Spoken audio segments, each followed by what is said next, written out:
Voilà, alors là tu as un outil un peu spécial. C'est un sécateur pour les arbres qui sont élevés.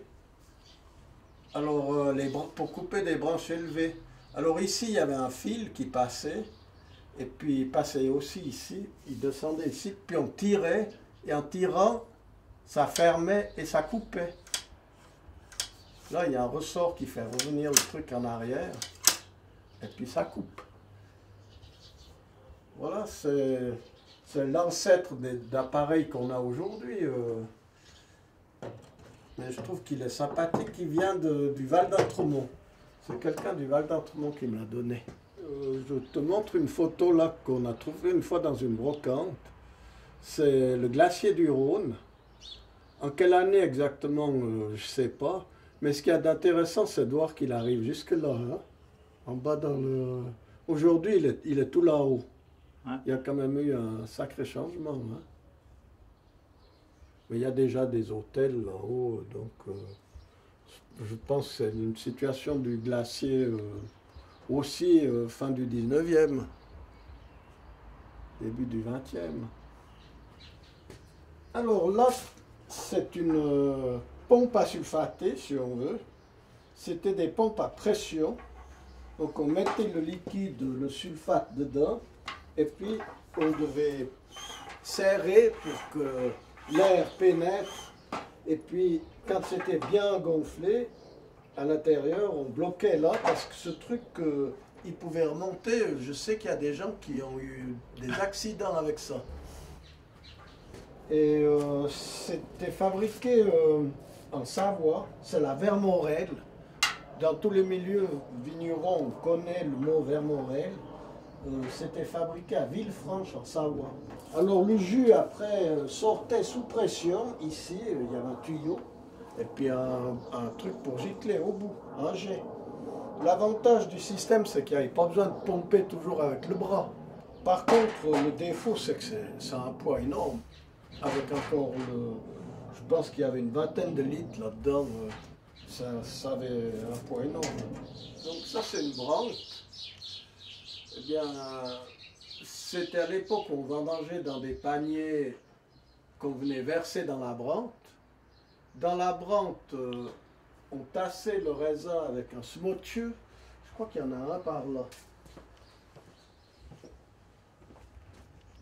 Attends. Ah, ici, il y en a un. On tassait le raisin dans la brante avec le smotieux, qui descendait dans les raisins puis qui les écrabouillait un peu. C'est pour ça qu'il y avait ces petits bouts. Comme ça, on pouvait mettre beaucoup dans la brante. Elle tenait environ 40 kilos. Et ben, les gens portaient ça. La brante elle-même, elle pesait déjà beaucoup. Donc il fallait des costauds pour porter ces brantes. Et puis après, elles étaient versées dans une grande bossette tractée par un char. Et ça, c'était l'entonnoir là-haut.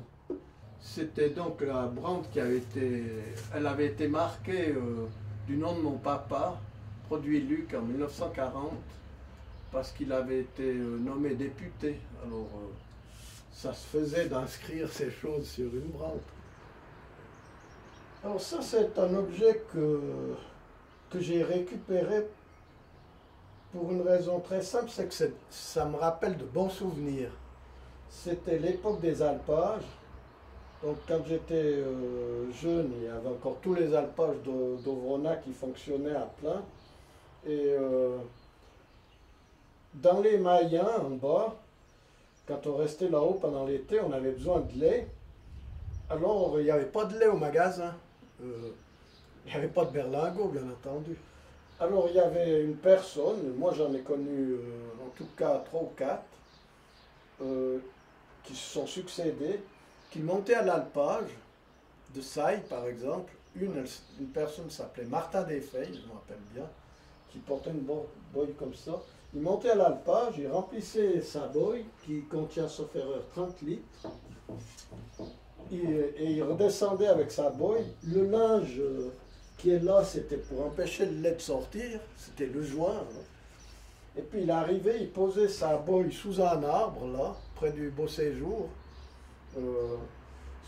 Et puis il ouvrait. Et ensuite il puisait le lait avec ces puisettes là. Nous, les gamins, on est chercher le lait avec les bidons qu'on voit par là, comme ceux-là. Et puis voilà. Donc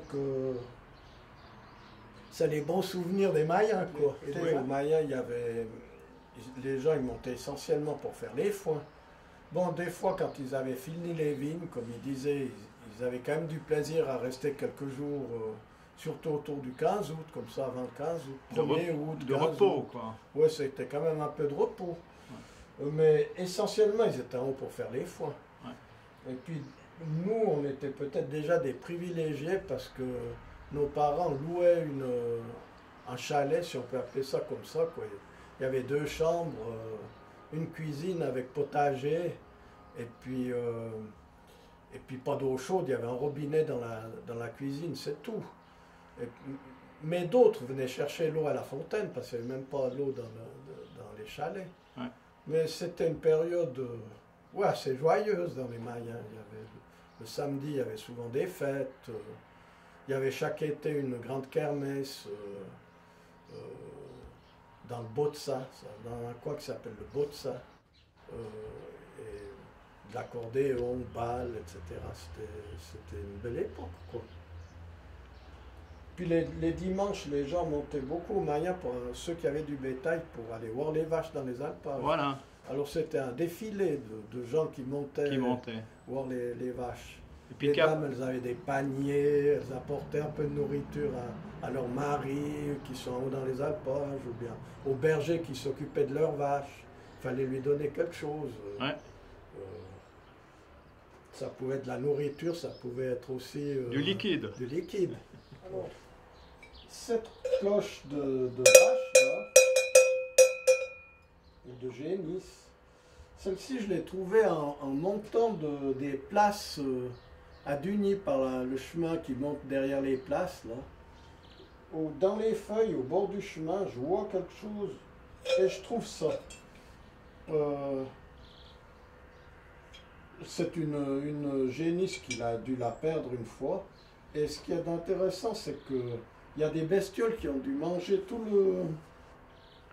le collier parce qu'il reste que la partie dure ici, où il y a des clous, mais tout le reste est rongé. C'est une Chamonix, numéro 4, ce que j'arrive encore à lire. Et puis voilà. Chamonix numéro 4, Chamonix tu dis. Numéro 4, oui. Parce que les cloches, suivant la grandeur, elles ont des numéros. Oui. Alors... mais Chamonix, c'est la provenance? Chamonix, oui, c'est une marque réputée. Fabriquée dans la région de Chamonix, effectivement. Ouais. Alors là, il y a un joug. C'est un joug, à mon avis, c'était un joug pour les bœufs ou les vaches. Parce que chez nous, on faisait tirer des charrues, pas des charrues, des charrettes ou des sargosses, comme on dit, par des vaches. Ouais. Par exemple, mon grand-père, lui, il n'avait pas de mulet, c'était une vache qui tirait la vendange, par exemple. Le char à vendange, c'était une vache qui la tirait. Et ça, c'était un joug pour les vaches.